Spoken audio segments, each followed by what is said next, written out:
With Doubtnut, get instant video solutions to all your maths, physics, chemistry, and biology doubts. Just click the image of the question, crop the question, and get instant video solution. Download Doubtnut app today. Hello everyone, let me explain this question to you. The kinetic energy of a rolling solid cylinder of mass 4 kg about its axis of rotation is 20 kg meter square per second square. Calculate the velocity with which it is moving. Okay, so kinetic energy and mass is given, we have to calculate velocity. So in case of rolling body, total kinetic energy is the sum of kinetic energy due to rotation and kinetic energy due to translation. So here total kinetic energy is equals to rotational kinetic energy plus translational kinetic energy.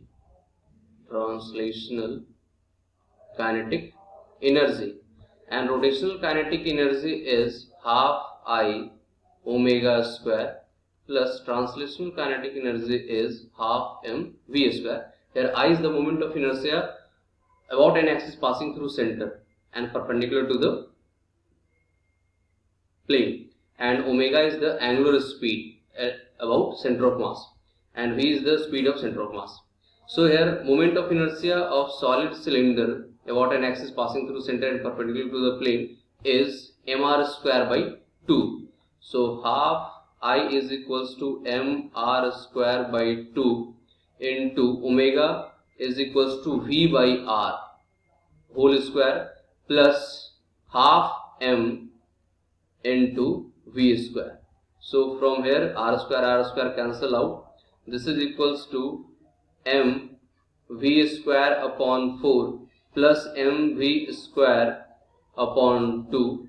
So this is equals to, if you take LCM, then this is equals to 3 upon 4 m v square. This is the total kinetic energy which is given 20 and mass is given and we have to calculate v. So this is equals to 20. So from here v square is equals to 4 into 20 divided by 3 into m, and m is given 4 kg. So this 4 and 4 cancel out. So from here v is equals to under root 20 upon 3 meter per second. This is the speed. So I hope you have understood the explanation. Thank you. For class 6 to 12, IIT JEE and NEET level. Trusted by more than 5 crore students. Download Doubtnut app today.